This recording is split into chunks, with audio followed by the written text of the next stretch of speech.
Hey, how's everybody doing? It's Joe Weber. We're doing another podcast of Coffee Talk. Got a good friend with us today, Mr. Connor Pendarvis. He's a good friend of my son, actually a good friend of the family. My wife said he's our fourth child and hit us up for too much money, so that's good. Not yet. Yeah, not yet. He's plotting. We were going to do a little conversation on aviation, on flying. Connor's working on his pilot's license, right? Yes, sir. I got mine. Of course, it needs to be renewed. It's been a few years since I've actually flown, but, start having kids, it kind of dampens it. So remember that. I don't worry about that anytime soon. So Yeah, that's good. Yeah. That's good. I'll give you history on me.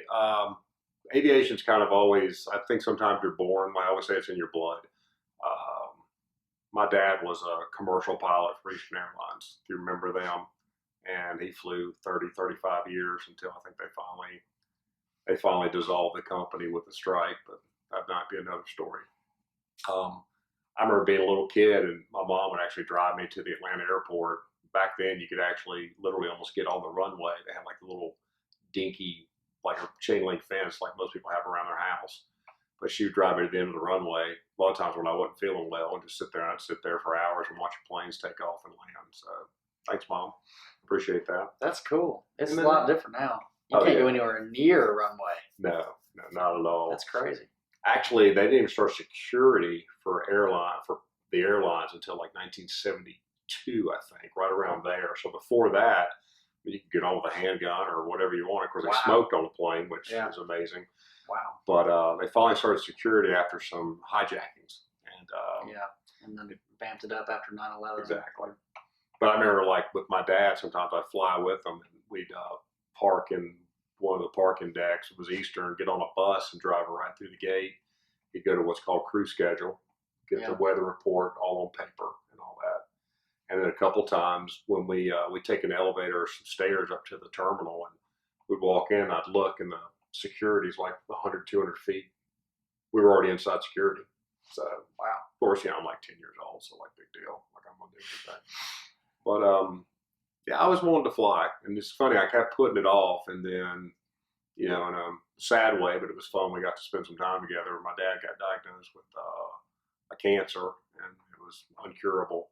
And I had just actually started flying right before then, and so I kind of accelerated it and got to go with him. We did a bunch of. We'd go up a few times, and I did instrument training with him, which was kind of Nice. fun. Yeah, he made a point to get me out somewhere and get me lost, and then Yeah. make me go back to the airport. They But do that. They love to do that to you. yours does that too. Oh yeah. They love to just say, where are you? Let's Yeah. get back. Which you got to know how to do. But they love to get you lost, and they'll even put on those little, they call them foggles, and you can only, it's like halfway glasses, and you can only see down to your instruments, and you can't see out the windscreen at all. So Yeah. you can't see your outsides at all. You're flying just on that, and they love to confuse you. Mhm. But that's part of it. You got to be able to be confused and get out of it. So Yeah, that's a good thing. especially if you ever get caught in a cloud where you can't really see outside. Right. That can be. Right. You got to, because you can't feel it in the seat of your pants. You can't feel if the plane. You could be upside down, almost upside down, and not know it. Yeah. So I think that's amazing, but it's Yeah. true, and you can get lost like that. Yeah. But spatial disorientation, Yes. as they call it. right. So it's a fun hobby. It's not cheap, but it's fun to do. There's a cool feeling when you take off and you realize that you're in control. Of course, actually, the first time I ever soloed, I took off and I was like, this is really cool. And then about 200 feet off the deck, I was like, and it's really cool, but I'm almost got to get me back down now because Yep. my instructor was sitting on the ground watching me. So I was a little scary, but a lot of fun. How was your first solo? My first solo was over the summer, and the way they do it now, at least at our airport in Gainesville, you stay in the pattern, and you do 3 takeoffs, 3 landings. Oh, So you okay. just go around 3 times in the pattern. You go to pattern altitude, you take a left, take a left, you just do left, left, left. So I do that 3 times. I remember the first time I went in there and I took off just like normal, pulled back, rotated up, and I remember looking over and there's nobody in the passenger seat, and that was just, that just got me. I was A little like, freaky, oh, man, isn't it? it's a little Yeah. freaky, but I was like, man, this is awesome. It was more of a That's awesome. That scared. I've never really been scared flying, which knock on wood. Hopefully, I'm never in a situation where I need to be scared. But my first solo was good. I went around, landed 3 times. Had my flight instructor and my neighbor that actually got me into flying, Dr. Alan Butts. So I've been flying with him since I can remember, since I was like 8. I had to sit on some phone books. Oh, wow. In the co-pilot seat, and he would show me everything, and he'd have me do like little radio calls and when I was little and stuff, and he's who really got me into it. He's got a couple planes. He's got a Beechcraft and a Cessna 150 Aerobat. So that one can actually, it's got harnesses. You can go upside down and do flips and stuff. Oh, that'd be I haven't cool. done it yet, but I want to. So he was there. He watched me, took some videos, and then they cut the back of my shirt off and wrote on it, wrote the date and everything. Yeah, always wear a crappy shirt. Yes. Solo. I made the mistake of wearing a new polo shirt, so Oh, okay. I got cut apart. But it's all good. It's worth it. It's worth it. I'd say the coolest part is not actually the takeoff. I think it's the landing. When you are kind of in that balance of pretty much a landing is a controlled stall. So when you're in that balance, I remember the first one I did by myself. My instructor was there, but the first time he didn't help at all. He was just like this. Yeah. And then that was the coolest feeling when you put the wheels on the ground. That's true. It's a cool feeling. But no, I remember. I'm interjecting here. Who's that? No, I remember when I flew with you. Like it was kind of windy that day. Yeah. And like I've never flown in a plane that small. I mean, since I was like you were flying. I mean, I flew with you some. Yeah, it gets bumpy. Well, no, it's like being in a cardboard box compared to going on like a Delta flight or something. That's true. That's true. I respect the Cessna. Yeah. No, it was fun, but I just remember I'm like, oh, that's the smokestack to a factory, and we're like 150 feet off. Oh yes, Cargill. We fly right up. When you go over the trees. Turn around the smokestack. The winds that day were in favor of that when we came in on 2-3, and that you get pretty close. Mm-hmm. You get pretty close. Y'all explain what that means. Like the winds are in favor. Well, so you always want to land and take off in a headwind. So The wind blowing at you. right, that basically slows your ground speed. So the coolest thing is, if you think about it, if you take off at 60 knots and the wind is 60 knots and you're in a headwind, you'll stay still in the air. You'll be levitating basically. And so you want to land in that into the, it'll never be 60 knots hopefully, but you want to land into that so it slows your ground speed. There's still enough air going over the wings to keep you up, but you want to land in that, and so it makes it less speed. Your wheels actually hitting the ground, and so it's an easier landing rather than going 100 miles an hour ground speed and having to use up a long way of the runway to slow down. Mm-hmm. Yeah, what was the part? Because I remember when I went with you, it was like you wanted to didn't you want to keep the nose up once you got the back wheels on the ground? As much as possible. Right. We were doing what's called a soft field landing. So we were simulating, even though we were on a runway, we were simulating landing in grass. Okay. And so for that, when you land like that, you put your back wheels down and you put your nose in one place. And as the plane slows down, it'll go down. So you keep pulling back to keep it in the same place, and eventually it'll just drop because there's not enough air going up. That's what we were doing. Yeah. Normally you keep it up for a little bit, but you go back down. That was the special circumstance for a soft field. And that's because if the nose goes down, you could damage your nose gear on something soft. something. Yeah, it could get caught, and then people have gotten caught before when they put them down too early, and the plane will literally, this is the front of the plane, we'll put it down and flip it. Yeah, you'll Or flip it forward. what they call dolphin or porpoise. You Right. never want to do that. Yeah, you'll flip forward and you don't. It's not ideal. I actually had the pleasure of that one time. Everything was correct and the wind shifted on me and I didn't do the last check. And going with the wind trying to land is educational because it's literally like somebody just pushes you from behind. I was about to touch and next thing I know the plane just gets right. And then you're thrown like, down the runway. there's not a lot of runway left. No. And then, And did a porpoise, touched, the front wheel hit one time, and then I got it under control and landed it. But there's our cat. So.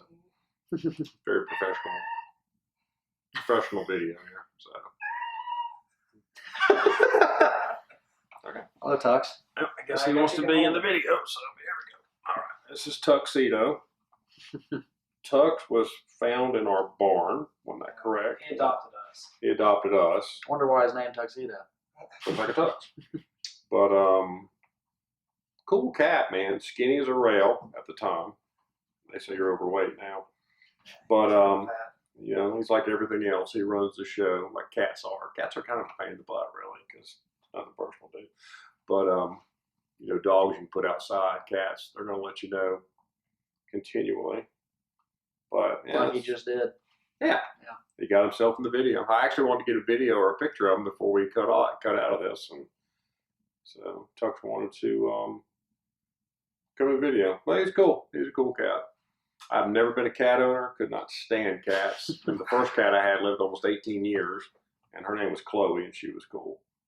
And I was like, I am not getting another cat unless I can get one like her. And of course, he just shows up. So it's been a good relationship. So we'll take him flying. That'd be good for him. Oh God. Huh. Oh man, a cat in a Cessna. That'd be. So Dr. Butts got you into it, right? He did. Yeah. It was before he owned the 150 that he has now, but he had access to it. His buddy owned it, who unfortunately passed away recently, semi-recently, of bad circumstances. And so now Dr. Butts actually owns. It's in his name. But the gentleman who owned it, that we were buddies with, we would go in that plane together because it was a little 2-seater plane, and I would, sell phone books, and I would just love to do it. I'd be checking the weather, texting him, and when do you want to go? And he's like, whenever you want. Weather's got to be good. So I'd be checking the weather and be like, well, it's sunny. He's like, well, the winds aren't right. So I learned, and then I finally, when I got my Eagle Scout, my parents said, now you can start with the actual CFI at the Linear Flight School. So I started there. Dr. Butts took. My parents weren't even there. Me and Dr. Butts hopped in the car. Didn't even tell my parents until Dr. Butts was like, it's time. Like, let's go. So we got in the car, and I did my first go around with the instructor. And then we got home, and I was like, by the way, started flight school today. so it's like, I mean, we had all talked about it. We all knew it was going to happen. I've been wanting to do it since I can remember, obviously. So, I mean, they were just like, well, good for you. So it's been good from there, except I've just not had too much time recently with finals and college applications and craziness and trips, and it's just been a rather stressful last month or two, so I haven't really had much time. I was almost to the point where I was about to take my written exam. I've done pretty much all the training needed to get my private. Okay. Pretty much, and so I was about to do my written exam, and then everything just went crazy in my life, and so I'm planning on getting back into it. So. That's cool. Where did you do your cross country? We went to Greenville, and we did a cross country at night too to Greenville. So we went over there, and it was cool because you're in a little Cessna, but you're landing behind like a FedEx jet and a Delta jet, and so you're on the radio with the tower saying, Delta flight, whatever, you're coming in, and then like my little Cessna. I think that's so funny. Yeah. Just puddling around in a little And Cessna. they're moving, so and you got to watch out for their jet wash too. Yes. And they will fly by you. I mean, yes, fly, but I mean like they're going 600 miles an hour, and you're going, 90 knots. So it's a crazy thing, and plus being at night and then having to communicate with the tower. So that was a cool cross country. We did that, landed there a couple times, and the tower was awesome about it. They actually, we held up a Delta flight. I think it was Delta. It was a passenger plane. We held it up about 10 minutes because we stopped in the middle of the runway to do a flaps up and do a touch and go. So we did it. We landed in the runway and then took off again in that same instance. Yeah. So the tower made the plane wait a little bit. They're like, we clear to go. We're like, no, hold on now. Cessna over here. So where were they? They were just sitting, waiting to get on the runway. Oh, they were. Okay, I thought they were trying to land. Oh no, they were waiting on the taxiway. Yeah. So somebody's flight got delayed about 10 minutes. Oh, really? but Okay. it's all in the name of training, so it's okay. The pilots understand. They were there. They were in my position at some point as well. I'm sure. That is so. funny. I wonder if they do understand. They're like, man, get out of the way. Yeah. The only thing that has ever happened to me, which is not really much of a bad thing, but just the only experience where I was kind of like nervous, is Fieldale has a jet, Yes. and they've got a Falcon, Yes. and The 3-engine one. right, Yes. and I had an experience with that too. So yours first. they always seem to find themselves behind me on the taxiway. I don't know how it is. Every time I go fly, it's like I'm on a schedule with them. Mm-hmm. And so they've got a few pilots, but I've been on the radio with this one particular guy a few times. And so I went out, and I didn't know, I would love for them to go first. Yeah. But of course, they just sneak up behind me. And so you I think that's a little shocking. You look in the back. right, you look in the back, and there's this giant thing with the wing tips going up, and you see the jet engines, and it's all spooling up, and you're like, oh man. And so you're really intimidated because those jet pilots are experienced, and they're veteran pilots, and you want to do everything you can in front of them. And so I go to take off, and they're waiting, and it takes me a minute to get up because it's a little plane. And I start. You prefer they wait a little bit. Right, because you don't want them to just blow by you. But so they have been waiting a little bit because I do my run up, and of course these jet guys are like doing all these things fast. And they know what they're doing, and they're experts. And it's just little old me trying, in a tin can. So I get up, and I am just trying to do everything I can. So I'm looking down, I'm looking at all my instruments, I'm doing everything I can. But the one thing I'm not doing is just looking straight in front of me. And I'm going straight, but if this is the runway, this is my plane, I'm kind of going to the right here. Yeah. I'm going straight because the winds are carrying me. I'm not doing this. I'm not staying. I'm supposed to be staying down the center line. Yeah. And so they come on the radio, and my CFI is sitting there he's just smiling because he knows what's about to happen. And they come on the radio. They're like, Hotel Whiskey, what are you guys doing? You're veering off course. Are we supposed to wait for you or do anything? And I'm like, oh, so sorry, And so my CFI is like, he's just laughing at me. He goes on the radio, he goes, students, what are you going to do? And the jet pilot laughs. And so he's been kind of waiting for a little bit. So I get back on course and I get out of the way. And he comes on and he goes, all right, guys, about to blast off. And usually they take off and they take it a little bit slow, but he did something where he knew I could see him. He did a start that was pretty fast, and then immediately when he got off the ground, he went and he literally blasted off, and it was the coolest thing ever. Oh, wow. But it was because he was in a hurry, and I was doing I was doing stupid stuff. Yeah. And so Fieldale executives are like trying to get somewhere, and I'm doing this, and so they're like. So he just got out of your way quick. Yeah, and it was one of the coolest things I've ever seen. From just looking out the window, watching them take off and do that maneuver. Yeah. And so they did that, and my CFI still jokes about that to me to this day. So that's great. Yeah. I had an experience with him one time because I was, if you know what flying, if you know about pattern work, what Connor's talking about is you can go out what they call fly the pattern, and you take off. And normally in Gainesville, you go left. So it's a rectangle. You take off. You get to about 500 feet, you turn left, which is crosswind. Right. And you go out a little bit, and you turn, and you're going parallel with the runway. Right. And that's downwind. Getting good. Crosswind, remember this. We're going to forget the last part's final, but what's the part in between that? So left base. Left base, okay. Turn left base and then final. Right. Yeah, base. So all you're doing is flying a rectangle. Well, I'm out there one time, like I said, doing 80 or 90, and that thing comes out of the clouds. Yes. And I'm like, holy crap. I mean, it's like 3-engine. It's a big, that thing I think they said full fuel can take off from Gainesville, land in Paris. That's how much range it's got. But the guy he's coming into land, so I'm going down along the runway, and I'm going to turn. Well, this guy comes into view, and he's going to land. He's coming in direct to just turn and land. And I go, Falcon, this is Cessna, number 742. I'll extend my I'll extend my downwind I've been there until you land. And the guy, you can hear him laughing, going, Yes. okay, thanks a lot. They always laugh at they're you. like, They always laugh. And so when I finally turned, I'm like, and my instructor, I was telling him, I was by myself, but I'm like, you think me like, dude, their passengers are off the plane in their car and going home before I even land in this thing. But it's just kind of like, I'll extend and go, well, I would appreciate that. Getting picked up in that white Rolls Royce Ghost. Oh, that'd be cool. Oh yeah, I've seen it there. They get picked up in a white Rolls Royce. So I'll be taking off and look over, and there's Rolls Royce pulling up. Like, maybe one day I'll be there. Where'd they take them? Okay. Wherever they. You got a 3-engine, you got a big jet, and a Rolls Royce. Life could be worse. Life could be worse. So. Yeah. Life could be worse. Love it. All right, man.